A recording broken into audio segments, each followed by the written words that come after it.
Okay, so gardening gurus, it's Ben here again.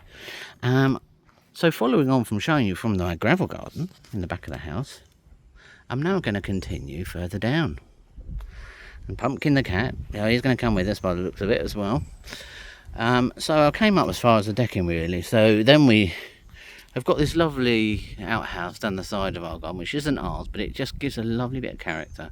And we've got lovely ridge tiles and things like that. So perfect sort of backdrop to have a lovely sort of deep border really. So it's still in a bit of its early stages, to be honest, but in this border we've got some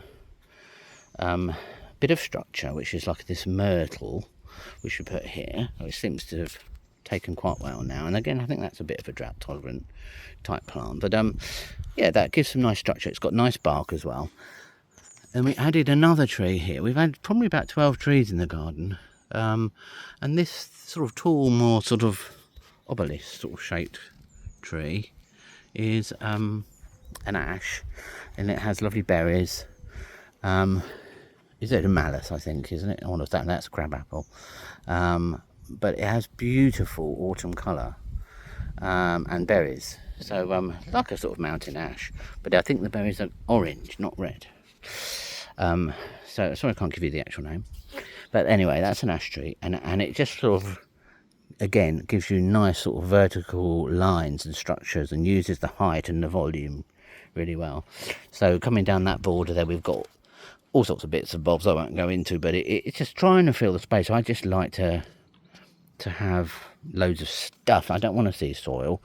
I want to see bits of all different types of shapes and textures and colours coming through.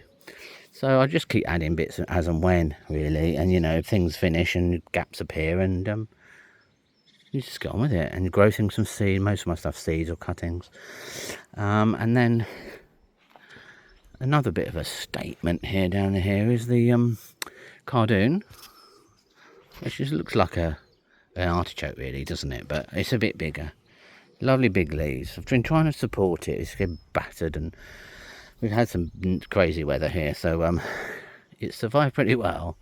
But it's nice being in front of this backdrop of the sambucus, that lovely rich dark aubergine type colour, and it just lifts it right off, right out. So gorgeous shaped leaves. They eat the leaves, don't they, in Spain? I think the stems anyway. I like it just there, sitting there. And then that deep border from the deck comes down and sweeps round. We've got a wildlife pond here, which has got quite a few plants in, but it is literally a wildlife pond. We haven't got any fish and things like that. It's too small, but it's got a nice beachy area and some stepping stones. Ideal for nature. Exactly what I wanted.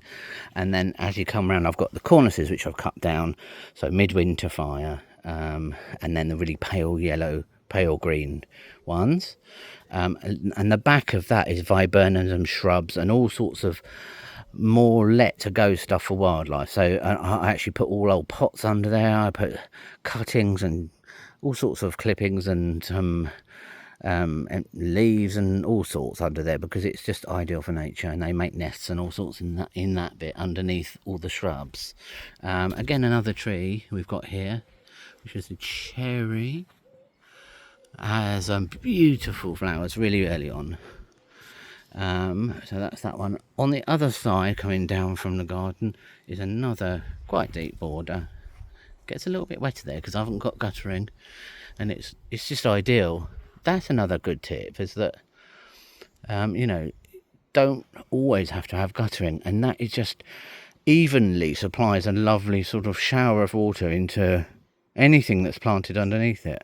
And it's particularly with climate change and all that, anything that can stay damp as possible, or use wastewater from roofs is absolutely brilliant.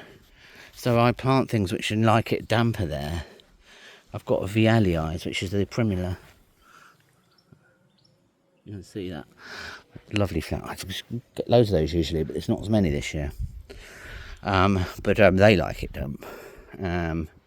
This tree here is another one we've put in, which is, as you can see, the light through it and the leaves.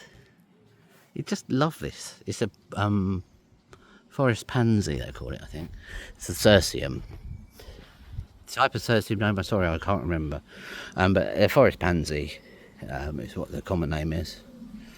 As you'll learn, most of the time it's the common names that that I remember.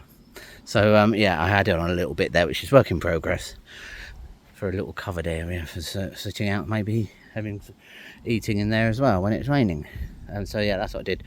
This is all then leading down the side, the left hand side, which is trees, shrubs, viburnums, and various things. So it's much more shady. You can, you're a bit more limited, but I've got epimediums, I've got some grasses, sanguisorba there, foxgloves, brunnerers, and a beautiful carpet of this, which is sweet woodruff, which is it's sort of spreading all around the grasses and the ferns, and this beautiful tree. Look at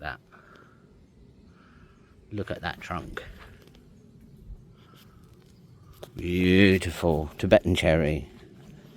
Now that has the most beautiful bark, and when everything else is all dying back in the middle of winter, that looks amazing. There's always something to look at in this garden, which I love.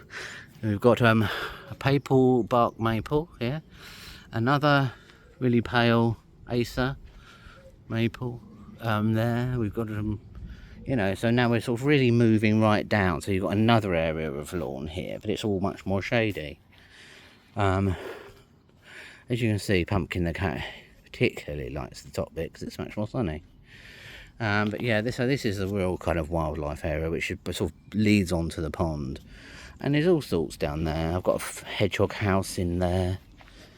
I've got a little secret path that leads to the pond, which I'll show you. So down behind this wildlife area, you lead through this little secret area. There's a bit of storage of bricks and things, so it's a bit horrible. But anyway, here we go. So we're at this little stoned area that you can sit and get the last bit of the sunshine, and this sort of backs onto this pond, which is the wildlife pond, which has got a couple of little stepping stones in the water, which is I love. Always wanted stepping stones, so I've got a couple of stepping stones. So you can sort of went right around the back there. And then I decided to fence off this bottom area of the garden. So I built this fence and arch, because that is really specifically for fruit and vegetables. So I've built this boundary with the arch and some trained fruit trees. I've got an apple to my left and a pear to my right, and they're actually Spalier trees, so they're trained horizontally. And then, so there we go. So that's leading up to the veg garden. My gorgeous garden in Shipbourne, or Shibbun. Just to lead you right back to the beginning. Everything's looking so good at the moment. Look at these beauties. There we have it.